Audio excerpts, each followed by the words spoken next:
The night sky over the small village was always quiet, liked it that way. She had lived here all her life, in a small house at the edge of the hills. She worked as a veterinarian, helping sick animals in the nearby farms. It was simple work, but she loved it. That night was sitting on her porch, drinking tea. The stars were bright above her. She watched them like she did every night, wondering if there was life out there. The news talked about aliens sometimes. Ships had been seen in the sky over the big cities, but nothing ever happened in her village. It was too small, too far away from everything. Then she saw it. A light fell from the sky. It was not a shooting star. It was too big, too bright. It moved fast, leaving a trail of fire behind it. Stood up, her teacup falling from her hand. The light crashed into the hills, maybe 2 kilometers away. The ground shook under her feet. A loud boom echoed through the valley. His heart was beating fast. She should call someone. She should tell the police. But something inside her said no. Something told her to go and see for herself first. She grabbed her medical bag. She was a vet, not a doctor, but she always kept it ready. She put on her boots and started walking toward the hills. The night was cold and her breath made small clouds in the air. She walked faster, then started running. The crash site was easy to find. A long line of broken trees showed where the object had come down. Smoke rose into the sky, orange and gray against the stars, slowed down as she got closer. Her legs were shaking, but she kept moving. The spacecraft was smaller than she expected. It was about the size of a bus, but round and flat like a disc. Parts of it were on fire. Metal pieces were scattered everywhere. The smell was strange, like burning plastic and something else she did not know. Walked around the ship slowly. She did not know what she was looking for. Maybe she hoped to find nothing. Maybe she hoped it was just a satellite or some human machine that fell from space. Then she heard the sound. It was weak, like someone breathing hard. It came from the other side of the ship, stopped. Her body told her to run away, but her heart told her to help. That was who she was. She helped things that were hurt. She could not just leave. She walked around the ship and saw him. He was lying on the ground, half inside the broken ship. He was not human, knew that right away. His skin was pale gray, almost blue in the firelight. He had 2 arms and 2 legs like a human, but his fingers were longer with 4 joints instead of 3. His face was almost human, but his eyes were larger, and his ears were small holes on the sides of his head. He was wearing some kind of uniform. It was torn and burned in many places, and he was bleeding. The blood was not red. It was silver, shining in the light of the flames. It pooled on the ground around him. The alien opened his eyes. They were dark purple like the sky just after sunset. He looked at. He tried to move, tried to reach for something at his side, maybe a weapon, but he was too weak. His hand fell back to the ground. Did not run. She knelt down beside him. "I am going to help you," she said. She did not know if he could understand her. She did not care. She needed to say it. The alien made a sound. It was not words she knew, but she understood the meaning. He was afraid. He was in pain. He did not trust her. "I am not going to hurt you," said softly. "I help animals. I can help you too." She opened her medical bag. The alien watched her with his purple eyes. She could see he was trying to stay awake, trying to stay alert, but he was losing too much blood. Looked at his wounds.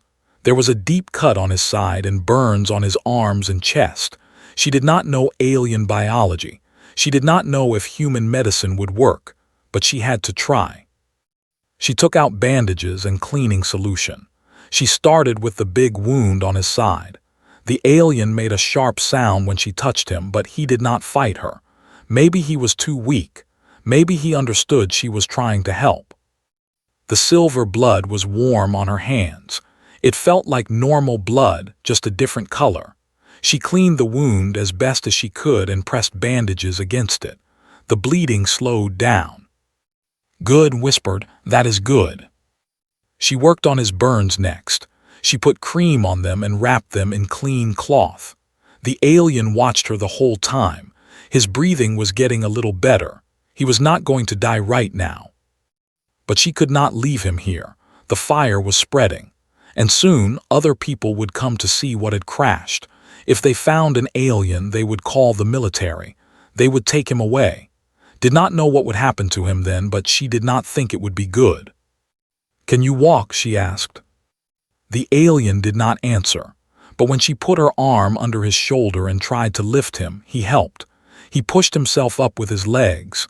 He was heavy, heavier than he looked, but together they stood. They moved slowly away from the burning ship. His house was far, but her family's old barn was closer. It was empty now, not used for years. No one would look there. Every step was hard. The alien leaned on her, his silver blood dripping on the ground behind them. Arms hurt, her back hurt, but she did not stop. "Just a little more," she said. "We are almost there." The barn appeared in the darkness, pushed open the old door and helped the alien inside. She laid him down on a pile of old hay. He looked at her with those purple eyes, and she saw something in them. Not trust, not yet, but something like surprise. He did not understand why she was helping him. She was human. He was alien. They were supposed to be enemies. At least, that is what the news always said. But did not care about that. She saw something hurt and she helped it. That was all. She sat down beside him, tired and scared and not knowing what tomorrow would bring. "Rest now," she said. "You are safe here." The alien closed his eyes. His breathing became slow and steady. He was sleeping. Stayed with him through the night, watching over a stranger from the stars, wondering what she had just done. The sun came up over the hills, painting the sky in soft orange and pink. Had not slept at all. She sat in the corner of the old barn, watching the alien sleep on the pile of hay. His breathing was still weak, but it was steady. He was alive. In the morning light she could see him better. His gray skin had thin lines on it, like very faint scars or maybe some kind of natural pattern. His uniform had symbols on it that she did not understand. One of them looked like a medal pinned to his chest. It was silver and shaped like a star with strange writing around it. Rubbed her tired eyes. She needed to think. She could not stay here forever. She had work to do. People would wonder where she was, and the alien needed more help than she could give him in this old barn. She heard footsteps outside. Her heart stopped. She moved to the door quickly, blocking it with her body. The door opened, and she found herself face to face with her younger brother. She breathed out, "You scared me." Was 25 years old, 3 years younger than.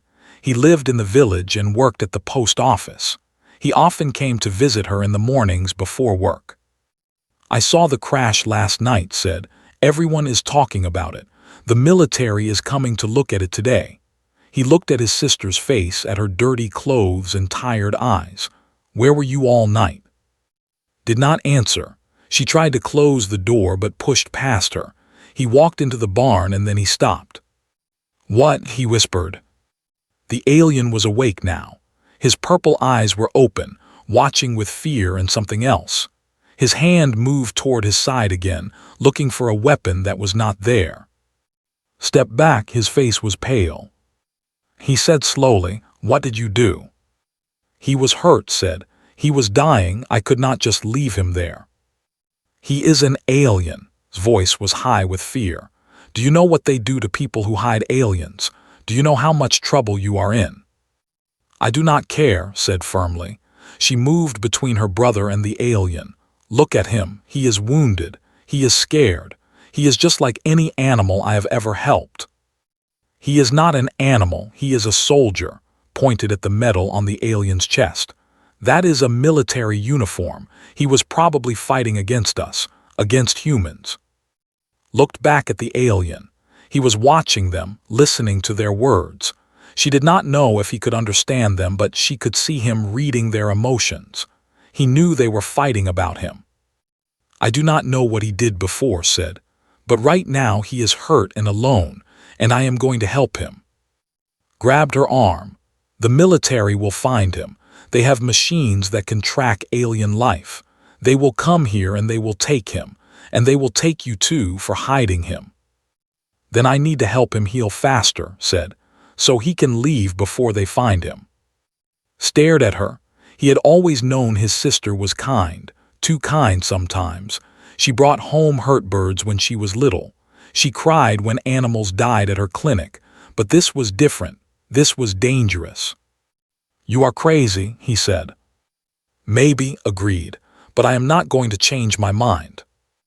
They stood in silence for a long moment, then let go of her arm and sighed. "What do you need?" he asked quietly. Felt tears in her eyes. She hugged her brother tight. "Thank you," she whispered. "Do not thank me yet," said. "I still think this is a bad idea, but you are my sister. I'm not going to let you do something stupid alone." They spent the day taking care of the alien, went to the store and bought more medical supplies. He told people his sister was sick and needed rest. No one asked too many questions. Changed the alien's bandages. The wound on his side was already looking better. His body was healing faster than a human body would. That was good. The faster he healed, the faster he could leave, and the safer they would all be. She tried to give him water, but he did not drink it. She tried to give him food, but he did not eat it. She worried that he would starve. Then in the afternoon, the alien pointed at her medical bag. He made a gesture, putting his hand to his mouth. "You want something from my bag?" asked. The alien nodded. It was the first time he had communicated clearly with her. She opened the bag and showed him what was inside. He looked at each item carefully. When she pulled out a small jar of honey that she used for treating wounds, his eyes grew wide. He reached for it. Gave him the jar. The alien opened it and smelled it. Then he put his long fingers inside and brought the honey to his mouth. He ate it quickly, like he had not eaten in days. "Honey," said, pointing at the jar. "You eat honey." The alien looked at her. He pointed at the jar, then at himself and made a sound. It took her a moment to understand. He was trying to repeat the word. "Huh," he said slowly. Smiled. It was the first time she had smiled since the crash. "Yes," she said, "honey." Watched from the corner of the barn. He was surprised to see his sister smiling at an alien, but he said nothing. He just watched. Over the next few days, things got harder. The military arrived in the village. They set up equipment and asked questions. They wanted to know if anyone had seen anything strange. Told them no, just like everyone else did. Stayed in the barn as much as she could. She brought the alien more honey and other sweet foods. She learned that his body could eat sugar but not most human food. The salt in human food made him sick. She also learned other things. He was afraid of the dark, so she brought him a small lamp. He did not like loud sounds, so she spoke softly. He watched birds through the cracks in the barn walls, and she could see he thought they were beautiful. He was not a monster. He was just a person, different from her but still a person. On the fourth night, came to the barn with bad news. "They have trackers," he said, "special machines. They can find alien life. They are going to search the whole area tomorrow." Felt cold fear in her stomach. "How much time do we have?" she asked. "Maybe until noon," said, "maybe less." She looked at the alien. He was stronger now. He could walk a little, but could he run? Could he hide? Could he escape? The alien met her eyes. He had been listening. She could see that he understood the danger. He put his hand over his heart and bowed his head slightly. He was thanking her. He was saying goodbye. "No," said. She shook her head hard. "No, you are not giving up. We did not save you just for you to give up." The alien looked confused. Turned to her brother. "Is there anywhere we can hide him? Somewhere the trackers cannot find?" Thought for a moment, then his eyes lit up. "The old mine," he said. "In the mountains, it is deep underground. The rocks there are strange. They block radio signals. Maybe they will block the trackers too." "Can he make it there?" asked. "He will have to," said. They looked at the alien. He was looking back at them, his purple eyes filled with something new. It was not fear anymore. It was hope. Took his hand, his long fingers wrapped around hers. "We are going to save you," she said. "I promise." The alien squeezed her hand gently, and somewhere deep inside knew she would keep that promise, no matter what it cost. The mountain path was dark and cold, walked in front holding a small flashlight. Behind her, the alien moved slowly, his hand on her shoulder for balance. Walked at the back, watching for any sign of danger. They had left the barn at midnight, when the village was asleep. The military patrols were not watching the mountain paths. No one thought anyone would be foolish enough to go into the old mines at night. The walk took 2 hours. The alien was stronger than before, but he was still weak. They had to stop many times so he could rest.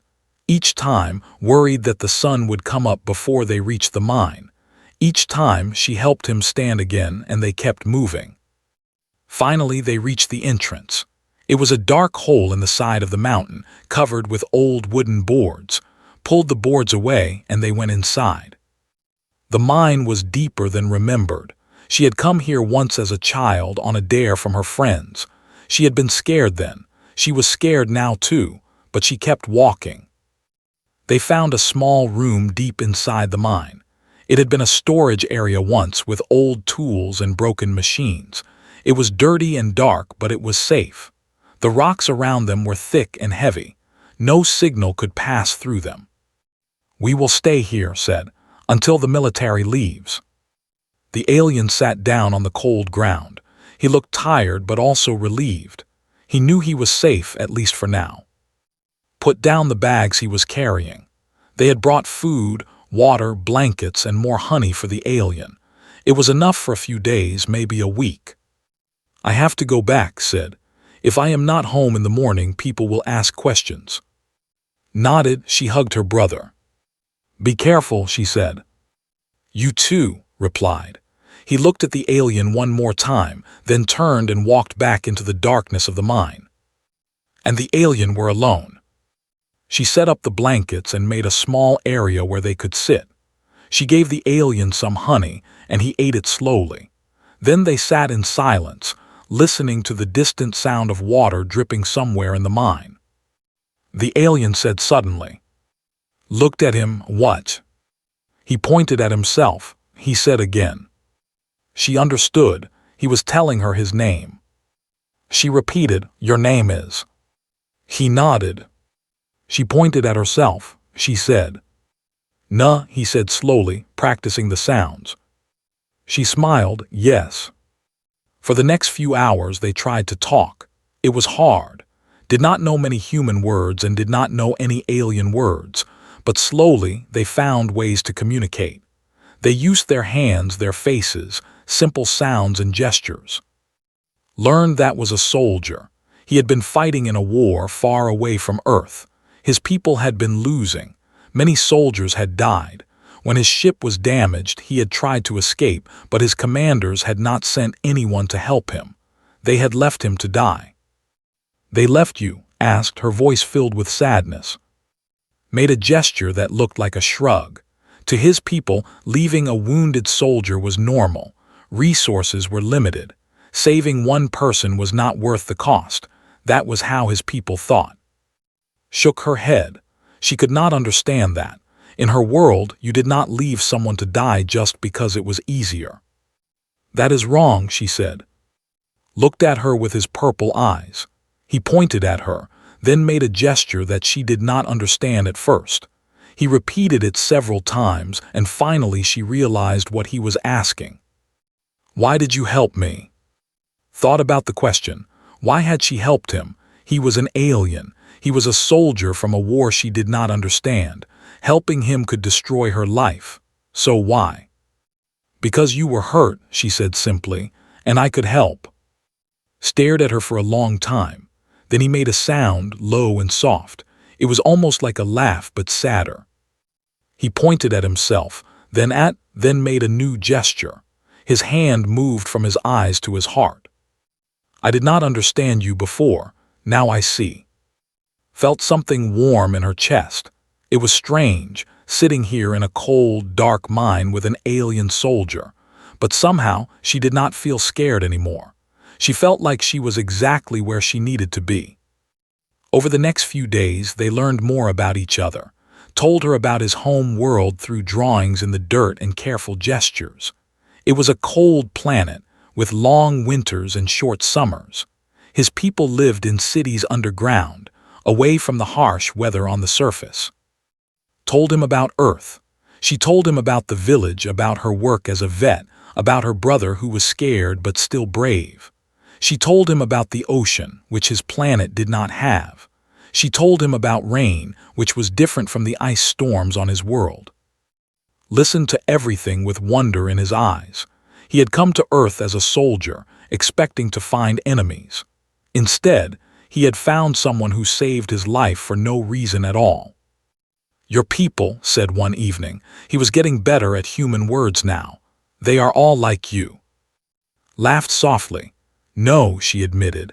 "Not all. Some people are cruel, some people are selfish, but many people are kind, many people help others." Was quiet for a moment, then he spoke again. "My people, we do not help others, we help ourselves, we think. Weak ones die, strong ones live, that is the way." "That sounds lonely," said. Nodded slowly. "Yes," he said, "lonely." He looked at the medal on his chest. He had not taken it off since the crash, had wondered about it, but she had not asked. "This," said, touching the medal, "I got this for killing, for being strong, for not showing mercy." He said the last word carefully, like he had just learned it. Did not know what to say. "But you showed me mercy," continued. "You are not soldier, you are not strong like soldier, but you saved me. My people would say you are weak, but I think—" He stopped, searching for the right words. "I think you are different kind of strong." Felt tears in her eyes. She wiped them away quickly. "Thank you," she whispered. Bowed his head the same way he had done in the barn. It was a sign of respect, she realized now. The deepest respect his people could show. That night they slept on opposite sides of the small room, but something had changed between them. They were not just a human and an alien anymore. They were two people who understood each other, even though they came from different worlds. When woke up in the morning, she found sitting by the entrance of the room, looking out into the dark tunnel. "What is wrong?" she asked. Turned to her, his face was serious. "They are coming," he said. His blood went cold. "Who?" she asked, but she already knew the answer. "My people," said. "They found me." Grabbed his arm. Her heart was pounding in her chest. "How do you know?" she asked. "How do you know they are coming?" Touched the side of his head, near the small holes where his ears were. "I can hear their ships," he said. "Far away, but coming closer." Tried to think. The mine was supposed to be safe. The rocks were supposed to block all signals. How had they found him? "The medal," said quietly. He touched the silver star on his chest. "It has a tracker, very small, I forgot. I was too hurt to think." Looked at the medal. Such a small thing, and it had led the aliens right to them. "Take it off," she said. "Throw it away." Shook his head. "It will not help. They already know where I am. Throwing it away will not stop them." Felt fear rising in her throat. She had tried so hard to save him. She had risked everything. And now it was all going to end. "We have to run," she said. "We have to hide somewhere else." "There is nowhere to hide," said. His voice was calm, too calm. "They will find me wherever I go. Their technology is too advanced." Stood up, she walked back and forth in the small room, trying to think of something, anything. "Then we fight," she said. Looked at her with surprise in his purple eyes. "You cannot fight them," he said. "They are soldiers, they have weapons, you are." "I am what?" asked. "Weak human, a woman who helps animals." Did not answer. Knelt down in front of him. She took his hands in hers. "I did not save you just to watch you die," she said. "If they want to take you, they will have to go through me first." Stared at her. In all his years as a soldier, he had never met anyone like her. His people did not fight for each other. They did not sacrifice themselves for strangers. The idea was strange to him, impossible to understand. But looking into his eyes, he saw something he had never seen before. He saw courage that did not come from strength or weapons. It came from somewhere deeper, somewhere he did not know he had. "You will die," he said quietly. "Maybe," admitted, "but I will not run, I will not hide, and I will not let them take you without a fight." She stood up and walked toward the entrance of the mine, tried to follow her, but his body was still weak. He could only watch as she disappeared into the dark tunnel. The walk back to the entrance felt longer than before.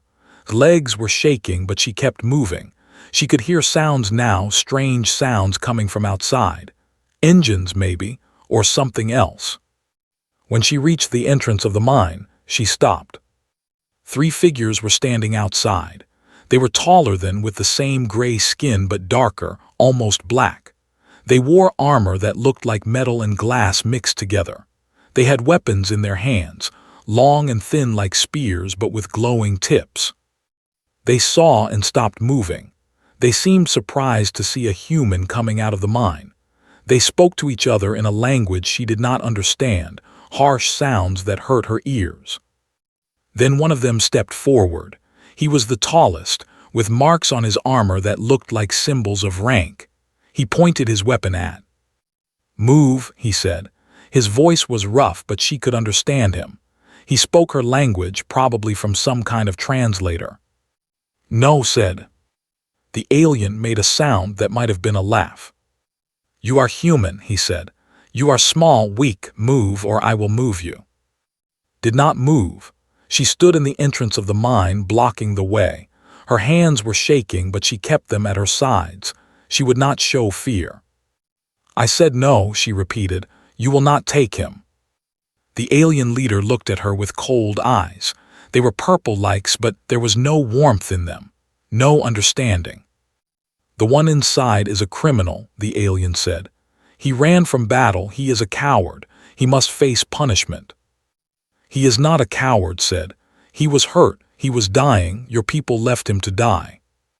"That is our way," the alien said. "The weak die, the strong live. He was weak. He should have died."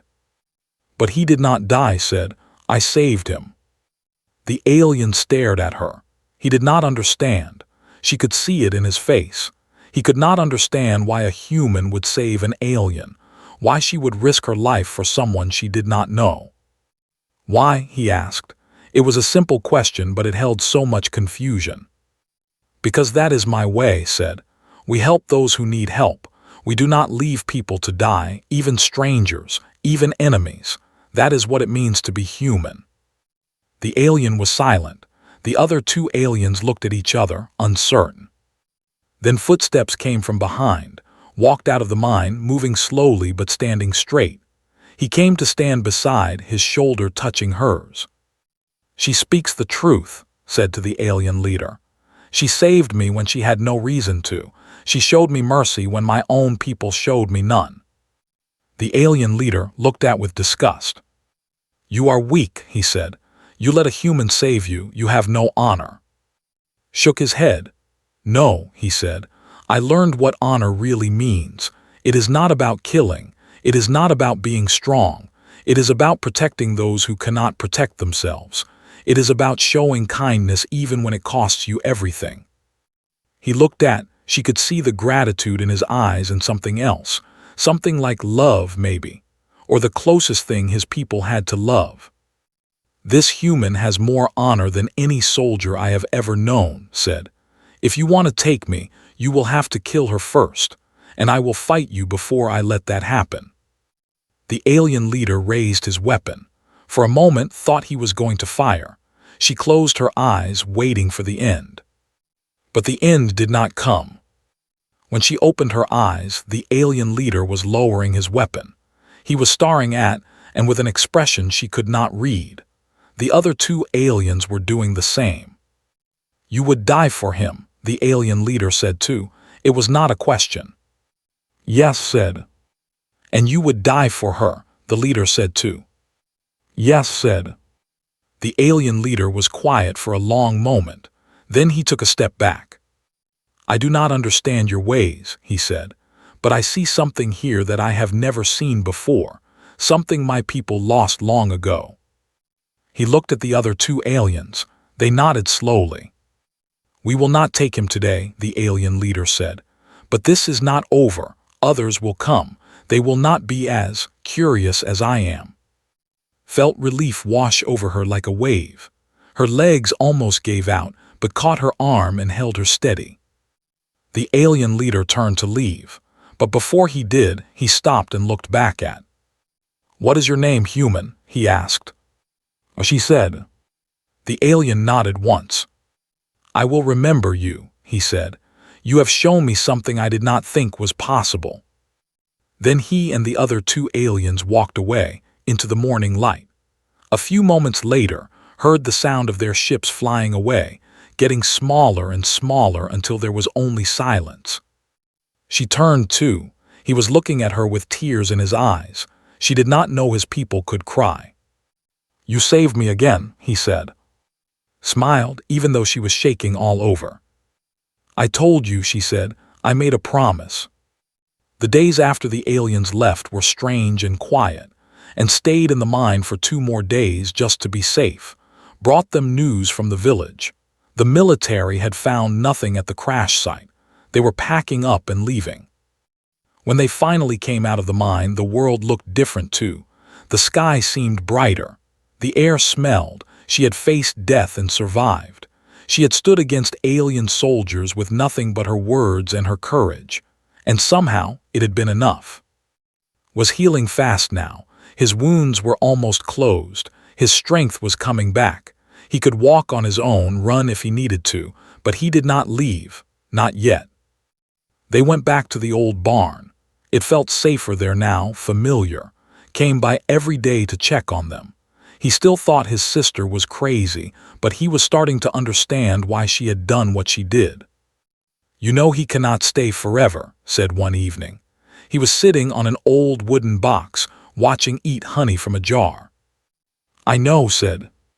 "His people will come back. That leader said so." "I know." Sighed. "So what are you going to do?" Did not have an answer. She had been thinking about it for days. Could not stay on Earth. It was too dangerous. But where could he go? His own people had abandoned him. He had nowhere else. Put down the jar of honey. He had been listening to their conversation, understanding more and more each day. "There is a place," he said slowly, "far from here, a place where soldiers who leave the war can go, a refuge. My people do not know about it, only a few do." Looked at him. "You never told me about this." "I did not know if I could trust you," admitted. "But now I do, now I know." He stood up and walked to the window of the barn. The sun was setting, painting the sky in red and gold. "It is a long journey," he said. "I would need a ship. My ship is destroyed. But maybe," he paused, thinking, "maybe I can send a signal. Maybe someone from the refuge will come." "Is it safe?" asked, "sending a signal?" "Safer than staying here," said. "If more enforcers come, they will not be like the leader we met. They will not stop and ask questions. They will just kill." Felt a chill run down her back. She knew he was right. They had been lucky once. They might not be lucky again. "Then send the signal," she said. "We will protect you until help comes." Looked at her with gratitude. Then he took something from his pocket. It was a small device, no bigger than a coin. He had hidden it in his uniform, she realized. A backup plan. He pressed a button on the device. A small light blinked once, twice, then went dark. "It is done," he said. "Now we wait." They waited for 5 days. During those days and spent most of their time together, they talked about everything. Their homes, their families, their dreams. Told her about the stars, about the planets he had visited, about the wonders of the universe. Told him about the simple things she loved, the smell of rain on grass, the sound of birds in the morning, the taste of her mother's cooking. They were so different. They came from different worlds, different cultures, different ways of thinking. But somehow they understood each other in a way that went beyond words. On the 5th day, ran into the barn with wide eyes. "There is a ship," he said, breathing hard. "A small one. It landed in the hills near where the first one crashed." Stood up, his face was calm but could see the hope in his eyes. "It is them," he said, "the people from the refuge." They walked to the landing site together. The ship was small, much smaller than the one had crashed in. It was smooth and silver, shaped like a teardrop. A door opened on its side and a figure stepped out. It was a female alien, realized. She had the same gray skin as but softer features. She wore simple clothes, not a military uniform. She looked at and smiled. They spoke in their own language for a moment. Then the female alien looked at. She bowed her head in the same way had done, a sign of deep respect. "She thanks you," said, "for saving me, for protecting me." Did not know what to say, she just nodded. Turned to face her. His purple eyes were filled with emotion. "I have to go now," he said, "but I will never forget you. You showed me that there is another way to live, a better way." Felt tears running down her face. She did not try to stop them. "Will I ever see you again?" she asked. Smiled sadly. "The universe is big," he said, "but sometimes it is also small. Who knows what will happen?" He reached up and touched the medal on his chest, the silver star that had brought all this trouble. He looked at it for a long moment, then he unclipped it and held it in his hand. "This medal," he said, "was given to me for things I am not proud of, for killing, for following orders without asking why. I do not want it anymore." He took his hand and placed the medal in her palm. The metal was warm against her skin. "But you," continued, "you deserve it more than I ever did. You showed courage without weapons. You showed strength without fighting. You showed honor without being asked." Looked at the medal. The strange symbols on it seemed to glow in the fading light. "I cannot take this," she said. "You must," said. "Among my people, giving this medal to another person is the highest honor. It means you are seen as a warrior of the greatest kind. Not a warrior who kills, but a warrior who protects, a warrior who saves." He closed her fingers around the medal. "Keep it," he said. "Remember me. Remember that somewhere in the stars there is someone who believes in the way you live." Held the medal tight against her chest. She was crying fully now, tears streaming down her face. "Thank you," she whispered, "for everything." Leaned forward and pressed his forehead against hers. It was a gesture of his people, she knew, a sign of connection, of bond. "No," he said, "thank you." Then he turned and walked to the ship. The female alien was waiting for him at the door. He looked back one last time, raised his hand in farewell, and stepped inside. The door closed. The ship lifted into the air, silent and graceful. It rose higher and higher until it was just a point of light among the stars. Then it was gone. Stood there for a long time, looking up at the sky. Stood beside her, not saying anything. There was nothing to say. Finally lowered her eyes. She opened her hand and looked at the medal. It felt heavier now, heavier with meaning. She had saved an alien soldier. She had stood against hunters from the stars. She had shown courage that she did not know she had. And now she held the proof of it in her hand. She walked back to her house as the stars came out one by one. The night was quiet again, like it had always been. But she was different now. She had seen what was possible. She had learned that kindness could be the greatest strength of all. And somewhere far away, crossing the vast emptiness of space, was carrying her memory with him. A human who had shown him what mercy meant. A woman who had changed his understanding of honor forever. Their worlds were far apart, but their stories would always be connected. And that thought, as she held the medal close to her heart, was enough.